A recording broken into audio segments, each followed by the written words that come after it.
అవగాహన కల్పించుకుంటే ఒక 50 to 60% నేరాలు తగ్గించుకోవచ్చు. ముఖ్యంగా మనం చూసినాం ఇప్పుడు చాలా వెహికల్స్ ఇక్కడ తీసుకొచ్చాం, అవన్నీ వితౌట్ ఇన్సూరెన్స్, వితౌట్ లైసెన్స్ కూడా ఉన్నాయి. అంటే లైసెన్స్ లేక ఇన్సూరెన్స్ లేక బండి నడుపుతున్నారు. మేజర్ ఏంటంటే మొన్న ఒక యాక్సిడెంట్ అయింది మా దగ్గర, హిట్ అండ్ రన్ కేసు. అందులో కారు, అది ఎట్టిగా కారు, ఇన్సూరెన్స్ లేదు, చనిపోయింది వ్యక్తి. ఇన్సూరెన్స్ లేకపోతే ఏమవుతుంది, ఆ కారు ఓనర్ కానీ వెహికల్ ఓనర్ కానీ వాళ్ళు బాధితులు ఎవరైతే ఉన్నారో వాళ్ళు నష్టపరిహారం చెల్లించుకోవాలి. అయితే కోర్టు కావచ్చు, లేకపోతే వాళ్ళ కారు ఓనర్ ద్వారా పరిశ్రమ కూడా చెల్లించాల్సిన పరిస్థితి ఏర్పడుతుంది. అది ఇన్సూరెన్స్ ఉందనుకో, వయసును బట్టి 10 లక్షల 15 లక్షల ఇన్సూరెన్స్ వాడే చెల్లిస్తాడు, భారం పోతుంది. దయచేసి అందరూ కూడా వెహికల్స్ ఎవరికిలో, మనం 2 వీలర్ కదా మనకేమైతే అనుకుంటాం, ఎక్కువ యాక్సిడెంట్లు అయ్యేది 2 వీలర్లే వితౌట్ హెల్మెట్. ఈరోజు పేపర్లో చదివినట్టున్నారు, 80% యాక్సిడెంట్స్ అతి వల్లనే జరుగుతున్నాయి. అతి ఎట్లా జరుగుతుంది, మనం డ్రంక్ అండ్ డ్రైవ్ లో ఉంటే అతివేగం జరుగుతుంది. లేకపోతే మన యూత్ ఎస్పెషల్లీ వాళ్ళు ఓవర్ స్పీడ్గా నడుపుతారు, వాళ్ళకి తెలియదు 60 కిలోమీటర్స్ కంటే ఎక్కువ వేగం వెళ్తే యాక్సిడెంట్లు జరుగుతాయట. అదే 60 కిలోమీటర్స్ బిలో వెళ్తే మనం చాలా వరకు ప్రమాదాలను నివారించవచ్చు. మన vehicle to vehicle distance 35 metres, మనం ఎక్కువగా ఉంటే 60 మీటర్స్ బిలో ఉండి 35 మీటర్స్ గ్యాప్ ఇస్తే ప్రమాదాలు కూడా నివారించవచ్చు. ఎందుకంటే మన ముందట వెహికల్ ఉంటే అదే మనం ఆ వెహికల్ కు డాష్ ఇవ్వకుండా ఉంటాం. ఈరోజు పేపర్లో వచ్చింది. అందరూ కూడా దయచేసి ఎక్కువ మట్టుకు మనకు యాక్సిడెంట్లు అయ్యేటి అతివేగం వల్ల, ఈ డ్రంక్ అండ్ డ్రైవ్ వల్లనే. మళ్ళీ వితౌట్ హెల్మెట్, మనకి హెల్మెట్ ఉంటే యాక్సిడెంట్ అవుతుంది కానీ ప్రమాదం నుంచి వెళ్ళి మనం డెత్ నుంచి తప్పించుకోవచ్చు. అదేవిధంగా సైబర్ క్రైమ్స్ ఏమన్నా మీకు అందరూ తెలుసు. ఇవాళ రేపు అందరు స్మార్ట్ ఫోన్లు వాడుతున్నారు, అలా 2 సిమ్లు ఉంటున్నాయి. 90 కోట్ల మంది ఇంటర్నెట్ వాడుతున్నారట. ఈ రోజు కూడా పేపర్లు వచ్చింది అది. మన 140 కోట్ల జనాభాలో 90 కోట్ల మంది ఇంటర్నెట్ వాడుతున్నారు. దానివల్ల ఎంత ప్రమాదం ఉందంటే, మనం అంతకుముందు ఏంది, మనం ఇప్పుడు అందరం అనుకుంటున్నాం ఓటీపీ చెప్పకపోతే సరే, మన వ్యక్తిగత ఇన్ఫర్మేషన్ ఇవ్వకపోతే సరే అనుకుంటున్నాం. కానీ కాదు, నువ్వు వ్యక్తిగత ఇన్ఫర్మేషన్ ఇవ్వకుండా, ఓటీపీ ఇవ్వకుండా నువ్వేమీ తెలియకలోనే అనుకుంటున్నావు. కానీ ఎదుటివాడు ఇంకా తెలివి వాళ్ళు ఎక్కువ ఉపయోగించి వాళ్ళు ఏపీకే ఫైల్ కానీ, మీ వాట్సాప్ గ్రూప్లకు ఏపీకే ఫైల్ కానీ, లేకపోతే మిమ్మల్ని ఇన్వెస్ట్మెంట్ పెట్టడం కానీ, లేకపోతే ఏదైనా ఫ్రాంచైజ్ తీసుకోవడం కానీ, అట్లా మిమ్మల్ని ఆశ చూపి వాళ్ళు లాభాలు వస్తాయని చెప్పేసి, రెట్టింపు లాభాలు వస్తాయి కొన్ని రోజులని చెప్పేసి వాళ్ళు మిమ్మల్ని ఆశ చూపి మీ వ్యక్తిగత ఇన్ఫర్మేషన్ దొంగిలించి మీ అకౌంట్లో ఉన్న డబ్బుల్ని దొంగలిస్తున్నారు. అది మనకు తెలియకుండా అయిపోతుంది. దయచేసి మీరు ఓటీపీ ఒకటే అయిపోయింది నేను చెప్పకుండా సరిపోతాను. మొన్ననే ఒక కేసు వచ్చింది, ఏపీకే ఫైల్ మీకు అందరూ తెలుసు, pmkisan.apk ఫైల్ అని మనకు వాట్సాప్ గ్రూప్ లో వస్తున్నాయి.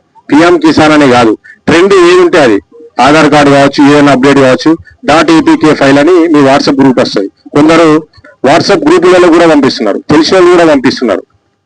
అది క్లిక్ చేయడం వల్ల ఏమవుతుందంటే మీ మొబైల్ హ్యాక్ అయ్యి మీ మొబైల్ సిగ్నల్ వెళ్ళిపోయి మీ మొబైల్లో ఏమున్న డాటా అతని మొబైల్ చేతిలోకి వెళ్ళిపోతుంది. అప్పుడు అతను పిన్ నెంబర్, ఓటీపీ ఆ మొబైల్కి వస్తుంది. అంటే నీ మొబైల్ ఎట్లా వాడతావో అతని చేతిలో ఉన్న మొబైల్ సేమ్ అట్లాగే వాడి మీ ఫోన్ పేలో ఉన్న కానీ గూగుల్ పేలో ఉన్న మనీ దొంగలిస్తున్నారు. అందుకే చాలా జాగ్రత్తగా ఉండాలి. మన ఫోన్ వాడితే చాలా జాగ్రత్తగా ఉండాలి. ఇన్వెస్ట్మెంట్ కూడా చాలా మా దగ్గర కేసులు వచ్చినాయి. ఇన్వెస్ట్మెంట్ ఏంటంటే ఏదన్నా కంపెనీలో లాభాలు వస్తాయని చెప్పేసి ఇందులో పెట్టమని చెప్పేసి 10,000 కానీ 20,000 కానీ 30,000 కానీ ఒక అకౌంట్ తీసి పెట్టుబడి పెట్టమని ఆశ చూపుతాడు. అప్పుడు మనం ఏమనుకుంటాం, 10,000 వేస్తాం, కానీ అక్కడ చూపిస్తుంది అకౌంట్ లో మీకు 10,000కి 20,000 చూపిస్తుంది, 30,000 చూపిస్తుంది. అవి మనీ కాదు, ఉత్తా నెంబరే ఉంటుంది అక్కడ. మీరు తీసుకున్నా విత్డ్రా చేసుకున్నా రాదు. మీరు ఏమనుకుంటారు, ఇంకా 30,000 విత్డ్రా కావాలంటే ఇంకొక 20,000 డిపాజిట్ చేయండి అని అంటాడు.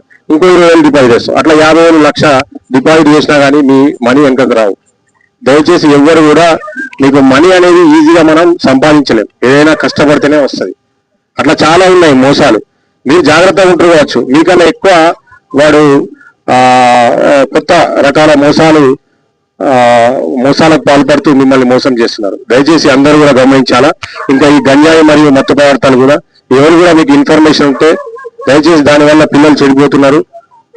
మీ తల్లిదండ్రులు ఇంపార్టెంట్. ఫస్ట్ మీ పిల్లాడు ఎడిపోతున్నాడు, సాయంత్రం అయితే టైంకి ఇంటికి వస్తున్నాడా లేదా, మన ప్రవర్తన ఏమైనా చేంజ్ అయిందా, మన బిహేవియర్ ఏమైనా చేంజ్ అయిందా, లోన్లీ ఉన్నాడా, కసురుకుంటున్నాడా, ఉట్టిగానే యాంగర్ గా ఫీల్ అవుతున్నాడా, ఇవన్నీ మీరు గమనించాలి. ఎక్కువ కూడా డబ్బులు ఇవ్వద్దు, వాళ్ళు డబ్బులు ఇస్తే ఎక్కడ ఖర్చు పెడుతున్నారు, ఇవన్నీ మీరు గమనిస్తే మీ పిల్లాడు మీ చేతిలో ఉంటాడు. లేకపోతే ఈ రోజు చాలా మంది చెడిపోతున్నారు గంజాయి వల్ల. దయచేసి ఇవన్నీ విషయాలు అర్థం చేసుకోవాలని మరి ఇక్కడికి వచ్చిన ప్రతి ఒక్కరు కూడా ధన్యవాదాలు తెలుపుకుంటూ మరి ఇప్పుడు సిఏ గారు వాడతాం. మనం ప్రతి ఇంటికి మోటార్ సైకిల్ లేని ఇల్లు లేదనుకుంటాను.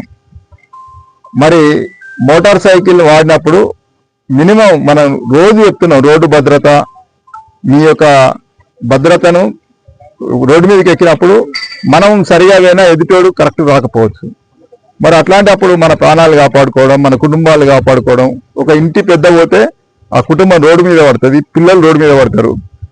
మన పిల్లల్ని రోడ్డు మీద పడేసి మనం వెళ్ళిపోతే ఆ దేవుడు కూడా క్షమించాడు. అది మన చేతిలో ఉన్నది. ముఖ్యంగా మొన్న ఒక డేటా తీస్తే మన జిల్లాలో కరోనా వచ్చినప్పుడు ఎంతమంది చనిపోయారు? మన జిల్లాలో కూడా, మన ఊళ్ళలో కూడా చాలా మంది చనిపోయారు. మన జిల్లాలో ఆ కరోనా పీరియడ్లో 350 మంది చనిపోయారు. నిజామాబాద్ జిల్లాలో మొత్తం 2 సంవత్సరాల 19, 20, 21లో. మరి ఎంత భయపడ్డాం మనం కరోనా గురించి? అందరూ భయపడ్డారు. కరోనా ఇంట్లో బయటికి రావాలంటే ఎంత జాగ్రత్త పడ్డాం. మరి దానికన్నా ఎక్కువ రోడ్డు ప్రమాదాల్లో చనిపోయారు. 350 మంది కరోనాతో బారిన పడి చనిపోతే 400 పైచీలకు రోడ్డు బారిన ఈ టైంలో చనిపోయారు. మరి మనం దాన్ని గుర్తిస్తలేం, రోడ్డు ప్రమాదాలని మనం గుర్తిస్తలేం. మండల కేంద్రంలో కమ్యూనిటీ కాంటాక్ట్ ప్రోగ్రామ్ ఇది మనం రెగ్యులర్గా చేస్తున్నాం. భీమ్గల్ మండలంలో చేసినాం, దీనికన్నా ముందు మోర్తార్లో అయింది, మూడులో రెగ్యులర్గా చేస్తుంటాం, నందిపేటలో చేసినాం.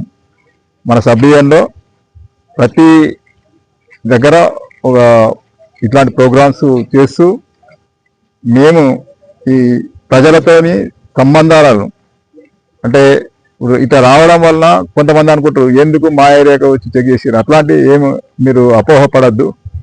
మీకోసం పోలీసు ఉన్నది, మీ భద్రత కోసం పోలీసు ఉన్నది. శాంతి భద్రతలను కాపాడడమే పోలీసు యొక్క ప్రథమ కర్తవ్యం. ఒక ఏరియాలో భద్రత అనేది ఉన్నప్పుడు అక్కడున్న ప్రజలు కంటి నిండా నిద్రపోతారు.